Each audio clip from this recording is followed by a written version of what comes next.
actually, we're piloting this in 4 regions of the country, 4 out of the 17 regions. And these are the partnership frameworks, or Regional Inclusive Innovation Cluster Partnership Framework. Please note that again, we are completing the quadruple helix of government, industry, academia, and civil society. So you have there civil, you have government, DOST is government, DTI is government, the other government and regulatory agencies, we have the academia, universities, up to the primary level of education. And we have the industry represented here by the business chambers, the industry associations, and the regional consortiums of research and development institutions in the region. I would like to highlight here the different programs of the DOST. We have set up is a small enterprise technology upgrading program where we provide what we call iFund, or Innovation Fund. This is a fund that we provide to MSMEs so that they can innovate. They can mechanize, they can automate their operations to improve product quality and improve efficiency or productivity of their processes. So that's under setup. And one of the priority sectors that we want to serve here under setup are cooperatives, farmer organizations, and communities, including local government units, so that at the lowest level, at the grassroots level, they can also pursue innovation efforts. The other program there is CES, or Community Empowerment Through Science and Technology, where we introduce technologies, systems, knowledge, procedures that will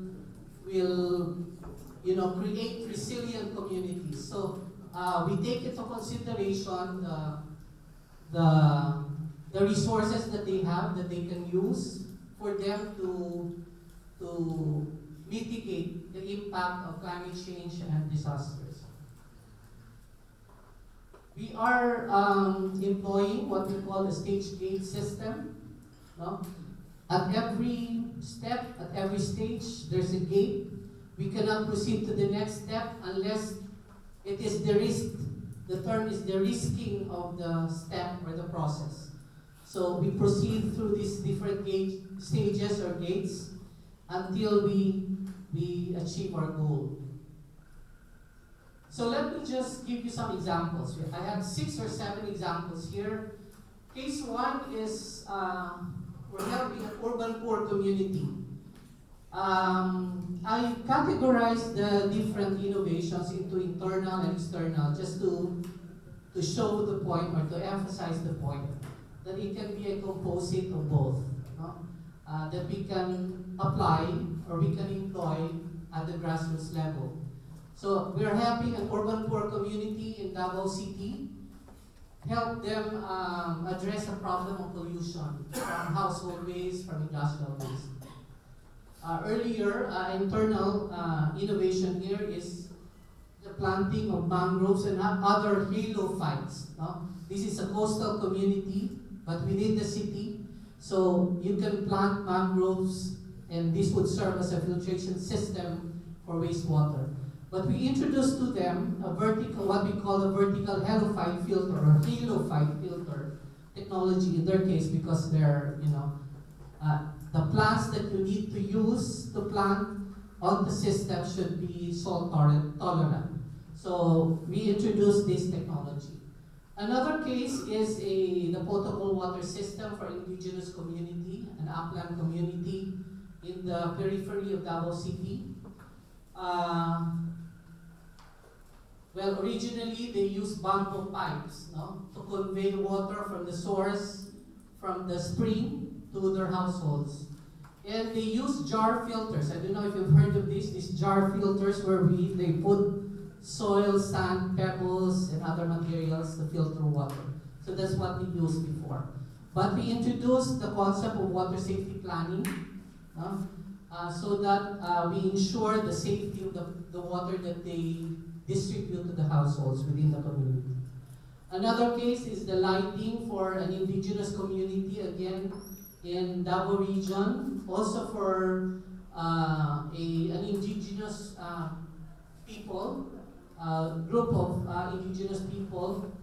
This is for house lighting, street lighting, and agro processing. Before they use PET bottles, I don't know if you've heard of this technology, where you fill up PET bottles with water and salt, and it serves as lighting for households. Now we introduced the microgrid solar system. It's an off-grid solar system. We had to bring solar panels to the community in the mountains so that they can have electricity for households, street, and agro-processing. Very simple operations of agro-processing, corn milling, rice milling, and other activities. Another example is the improvement of process for mat making. This is again in an indigenous community in the mountains. They used to employ natural pigments from available plant sources like turmeric. Bignay is a local berry that imparts a certain color, a violet purple color. And young coconut, the young coconut husk, we can extract color from that also. So that's what they use to color their mats, no? Their woven mats using leaves. What we did was to introduce the use of fixatives, because the problem with natural dyes, if you don't have fixative, then the color changes depending on the acidity or the basicity of the leaves. So if you don't wash it properly, then the leaves can be acidic, and it changes the color. So we had to standardize the procedure for them. So now they're using that standardized procedure so that they can have more stable dyes. Case 5, community-based disaster risk reduction and management. They used to color their trees and bamboo poles with yellow, orange, and red to tell them where the water level is during floods. No? So, which sometimes was not accurate. No? So we had to introduce to them a community-based early warning system using sirens and sensors. So they now have that system in the community. Case 7, barangay dengue surveillance and data management. They used to use coconut shells or plastic cups with black pepper solutions as traps for mosquitoes. So if they see there are many mosquitoes in the solution, then that would tell them that dengue might be in the area. So we try to make it scientific. We will try to make it scientific using blockchain technology and building on the databases that they have now. So we are engaging an American, a US company, Filipino-owned, Filipino-American. So they came to us and they said we can use blockchain for real-time surveillance of dengue. So that's the external innovation that emergency foods, no? Communities in the Philippines would harvest breadfruit. I don't know if you know breadfruit. This is part of the jackfruit family, part of the durian family. But this is sweet when ripe. And if you dry it, you can make starch. Starch, they can grind it and add it to bakery products and eat it as it is. Sago, of course, you know this. Communities, long before, during drought season, they would cut trunks of the sago palm, cut it into strips, and extract the flour. The whole trunk actually is flour. No? So what they do, they store that, and they use that as an emergency food during drought conditions. Our intervention here was the technology and rapid propagation of breadfruit and sago palms. Because if you leave it, just in the wild, it takes a long time. They used to just cut the roots of the breadfruit and allow it to to grow again into trees, no? But it took a long time. So what we did was introduce to them rapid propagation technology for mass scale dispersal of. I'm down to my last slide. Thank you for your attention and good afternoon.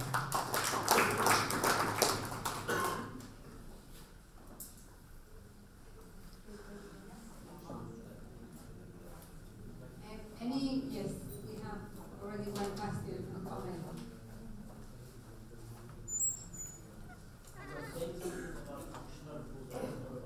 Yes, earlier I was talking to Dr. Gupta about functional foods.